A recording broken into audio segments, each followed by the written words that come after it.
that down. Let's move on to this, shall we? Happy holidays, everybody. You may be asking, John, what holiday is it? It is Superman Eve. It is the day, behold, until Superman opens, at least to fan screenings across the country. Tens, if not hundreds of thousands of Superman fans going to be running out to see Superman tomorrow. We will be two of them, Rob. We'll be out there. We'll be out there to watch it. Now, over the course of the last couple of months, a lot of attention has been paid. It's the start of a brand new cinematic universe. I totally get it. To number one question, how good or not good is the movie going to be? But the second most important question is, how will it do? Are people going to go out and see it? I've had my reservations about that because of all the baggage that comes along with this Superman coming out of the wreckage of the old DCEU. They got problems. So how's it going to do? Now, over the months, we've tracked the box office projections. They've at some points been as low as like 85 million opening, which again, by many other movie standards would be awesome. We've seen as high as like 180 million, which would make it the highest opening weekend for any DC movie in history. But here we are now on Superman Eve, and we're actually getting the projection numbers now. And the actual projection numbers are, remember, it was as low as about 85, but the actual projections numbers now are saying bottom end, $130 million. They're saying top end, $171 million. Now, not bad. We have had situations recently where opening weekend projections have been blown away by certain movies. 95% of the time, it always falls in line with projections, but every once in a while it exceeds them. We could see that. Now, for comparison's sake, I believe the highest opening weekend ever for a DC movie was Batman versus Superman. I believe that opened to like 160, somewhere in that neighborhood. Correct me if I'm wrong in the live chat, but I think it's somewhere around the $160 million mark. Which is funny because it was by far the biggest opening weekend for a DCEU movie, and it only ended up being the 7th highest grossing DCE movie because people went to go see it and then they stopped going to see it. I like that movie. I don't care what anybody says. I like Batman versus Superman. Anyway, that aside. So they are targeting that this is a movie that could actually exceed that and become the highest opening weekend for a DC film ever. That would beat the Christopher Nolan Dark Knight films. That would obviously beat anything DCEU related, so on and so forth. So Rob, and now they're saying bottom is probably around the 130 mark. So Rob, you're seeing these numbers now. Number one, what do you think about the projections? How high or low do you think Superman is actually going to do opening weekend? We'll talk later about how good we think the movie will be or bad. Right. But how big can it be? And do you think it has a shot at becoming like the highest grossing DCU movie ever? And by the way, if it does, and we don't know that it will, but if it does become the highest grossing DC movie ever, the other thing I think we got to keep in mind is this is the first movie in a new franchise. This is coming with all the baggage of the failed DCEU. There are fewer people going to the movies today than 5 years ago. Yeah. I mean, how significant is it if it does indeed become the highest DCU grosser of all time? So anyway, that's a lot I threw at you, but what do you think? Well, first of all, I think it probably will. My initial impulse is to say that it is going to be the highest DC movie in terms of its opening because it has something the others didn't have, which is it has its feet firmly planted in the family audience. You know, this is a 4-quadrant film. Parents can look at the marketing. It's been very smart. Kids are delighted by it. Parents know they can take their kids to see this film because of the iconography, not just crypto, but because of the robots and the giant monsters. And it looks like a family film. And that is something that you cannot underestimate. Whereas Zack Snyder's movies obviously were not that. And you could tell that from the marketing. So I think you're going to have the superpower of the family audience propelling this box office upwards from where we might normally think it was going to be. 2, I think people are curious. I honestly think that this looks like it's a good time at the movies. People want to have a good time at the movies. You know, you want to go to see something that makes you forget your troubles. They've marketed the hell out of this film. They've said nothing except, look at how much fun this is going to be. And that's something that you can't underestimate. And that, by the way, you also can't get away from this movie now. It's everywhere. No matter where you look. It doesn't matter where it is. I was watching some ad for Ovaltine or whatever. It's like, but Superman drinks Ovaltine now, and I'm like, no, I really wasn't watching an ad for Ovaltine. But if there were, they would have a Superman tie-in. It's everywhere. Dude, I mentioned this on the show the other day, but I went to an AEW wrestling event the other day. And it was Superman everywhere, not only on the big billboards in the arena, but then they actually cut several promos of a couple of the big AEW wrestlers, like the hero guy talking to David Cornsweat, the AEW villain guy hanging out with Lex Luthor. Why am I freezing? I freeze on his name all the time. About a boy. Yeah, I freeze on his name all the time. Anyway. Nicholas Hoult. Hanging out with Nicholas Hoult, so they were doing promos with, literally on everything I'm seeing right now. Remember, we talked some time ago about it looked like this was going to be, the rumor is that this is going to be the highest marketing budget that Warner Brothers has ever had on a movie. Because, again, they need the reputation of the film. They need eyeballs on it. They don't necessarily need it to, I've said this a million times, they don't need it to be a big box office hit, but they need as many eyeballs on it as possible to spread, hopefully, good word of mouth. So, and they are doing it, man. They are pushing this thing all over the place. Hard. No, and I've never seen a marketing blitz quite like it. And I was there for Superman Returns marketing blitz, and it was big, but not like this. And I'll tell you something else. You know what's been really interesting? I think I've watched every interview.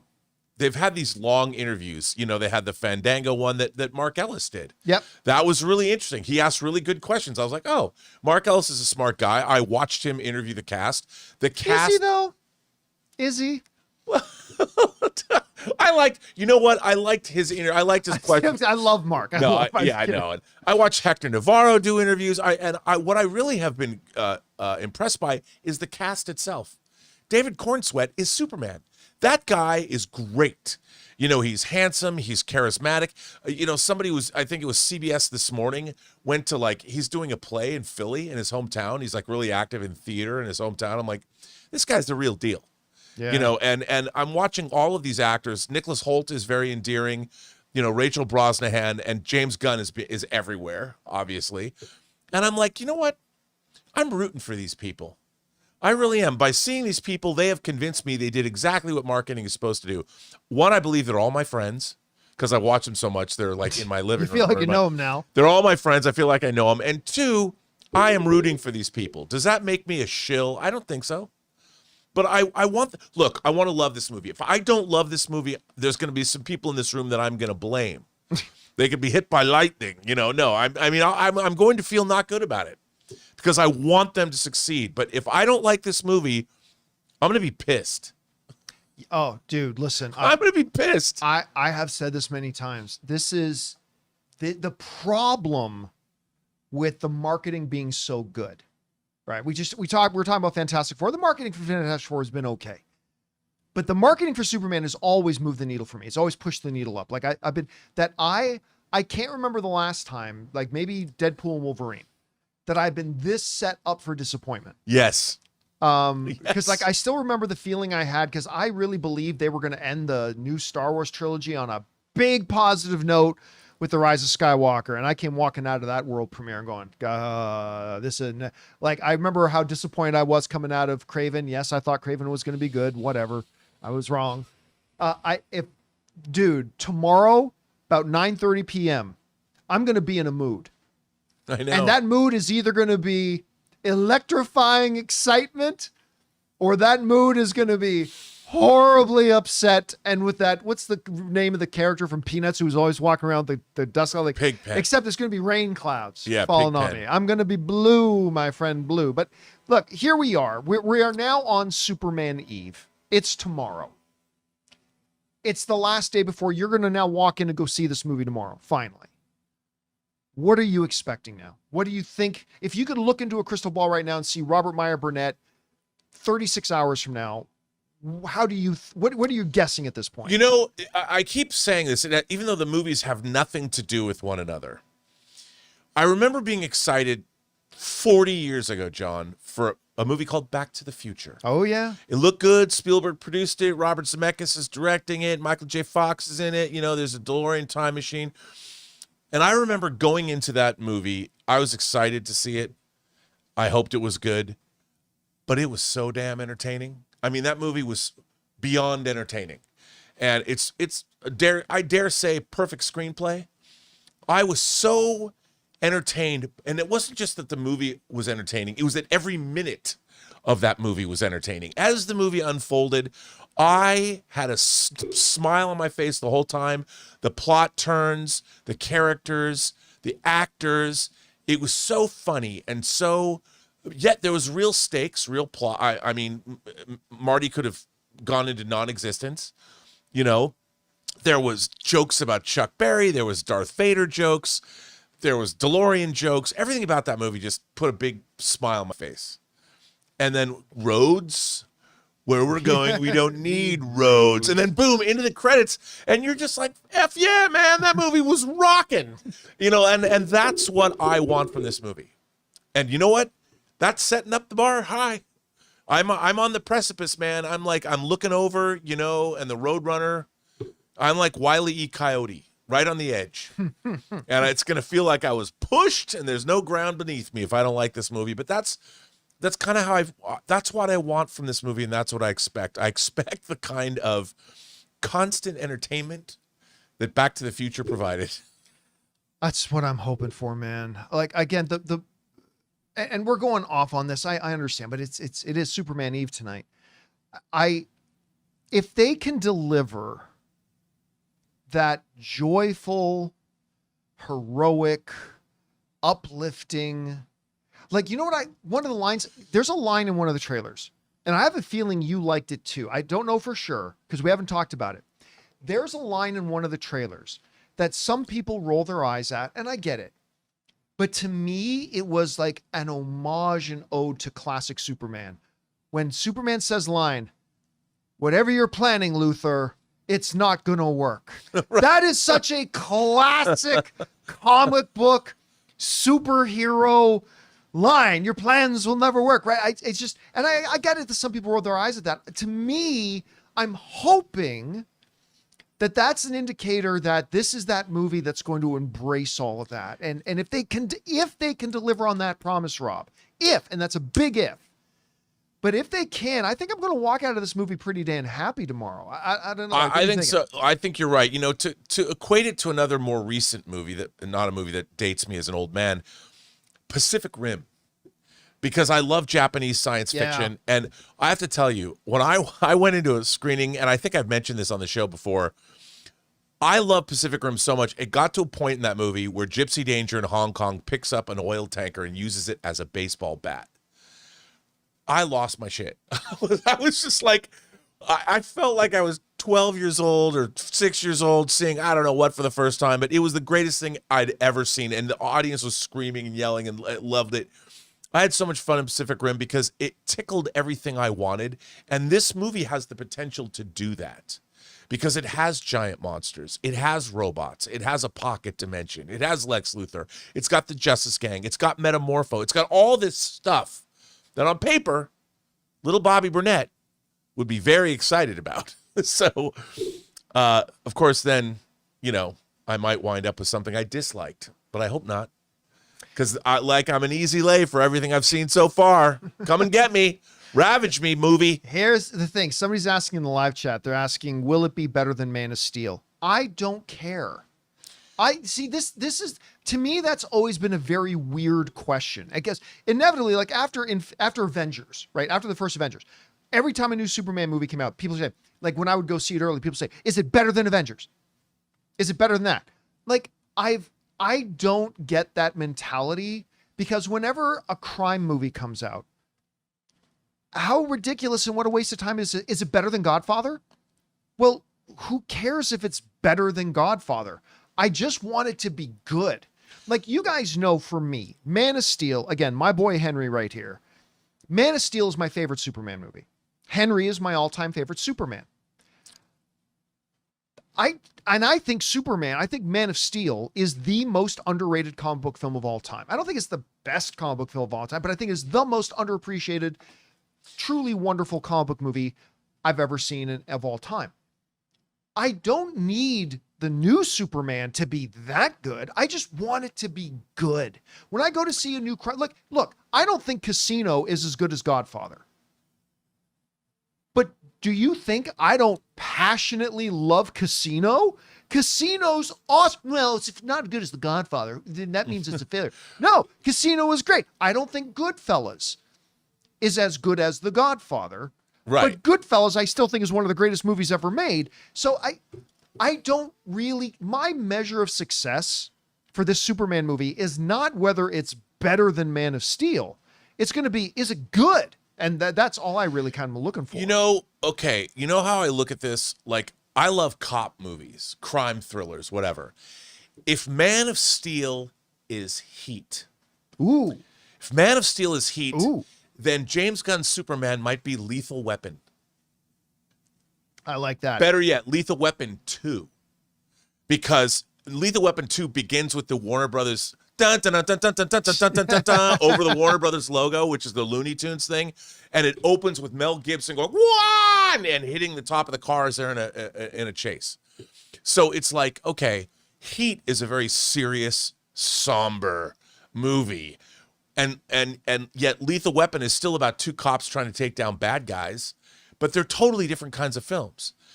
And Heat is, I love Heat. Heat is epic. You know, Heat is, if Christopher Nolan made a cop movie, he would have made Heat. Oh, 100%. You know, 100%. Yeah. That's the movie he would have made. But Christopher Nolan would never have made Lethal Weapon 2. That was a Dick Donner joint all the way. And it's like, it's a totally different thing. And then you'd be like, well, is Lethal Weapon 2 better than Heat? I would say, why would you compare the two? There are movies that are working in different forms. I mean, obviously you have the character of Superman, so it's going to be easy to compare and contrast. But I think what these two movies are doing is diametrically opposed. They're two totally, it's different interpretations. It's, you know what it is? It's like interpreting Shakespeare's Romeo and Juliet. West Side Story is an interpretation of Romeo and Juliet. It's not Franco Zeffirelli's Romeo and Juliet. It's a musical set in New York City about the Sharks and the Jets. But that doesn't mean, you know, it's the same story, totally different presentation. And that's the way I'm going to look at it. So to compare and contrast, even though these are both Superman movies, they're trying to do totally different things. Yeah, I would say this. There's one of our viewers is asking the question, comparing Superman to Man of Steel is not a crazy question. No. Comparing this, look, we can talk about Godfather or talk about Goodfellas. And after seeing both, we can then compare Goodfellas to Godfather. We can compare and contrast a little bit. Sure. Same thing with Casino and other things, or you can compare different cop movies. But that's a separate issue. Like, obviously, they're both movies about Superman. So obviously we're going to have comparisons for sure. It's just that idea, like I said, after the first Avengers movie came out, every single new comic book movie coming out is it better than Avengers? Well, when a new movie comes out, we can talk about it in relation to Avengers. We can do, but if your only metric about whether a movie is worth seeing or not is if it's better than the best thing that's ever come out in that genre, right, well, then you're not going to see many movies. I just want it to be really good. I mean, that's the only thing I'm kind of hoping for. So plus again, it's just the movies are doing different. They're doing different things with the character of Superman. Yeah. You know, and Zack Snyder's Superman movies lean to the messianic side. Oh, by the way, I haven't watched it yet, but did you see that apparently last night, I'm not an avid viewer of Rick and Morty. Oh, but did you hear what happened on Rick and Morty last night? No.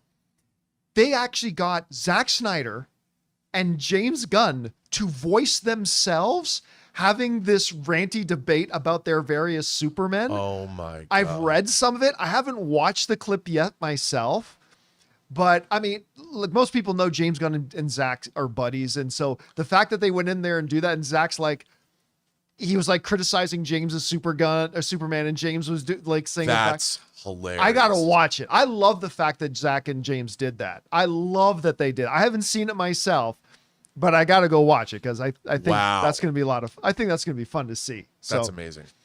Anyway, guys, Question is for you. What do you think about this? The final official projections going into the opening week of Superman are bottom end around 130, top end around 171. Some people believe it's going to exceed that. If it does climb over the round 160-ish mark, it'll be the biggest opening weekend of all time for DC movie, despite the fact of all the baggage that's coming along with this. It's the start of a new cinematic universe, and not as many people are going to the movies today as they were just a couple of years ago. That would be phenomenal. Do you think it's going to do it? How good is it going to be? Well, we'll talk about that a little bit later. But question is for you, what do you think about all this? Jump down into the comments section below and let us know your thoughts. Hey guys, thanks so much for watching this video. Make sure you like the video, leave a comment, and subscribe to our channel. And don't forget, we have a daily podcast called the John Campea Show podcast, available on Apple Podcasts, Spotify, or your favorite podcasting app of choice. Go and subscribe to it today so it'll be there when you need it.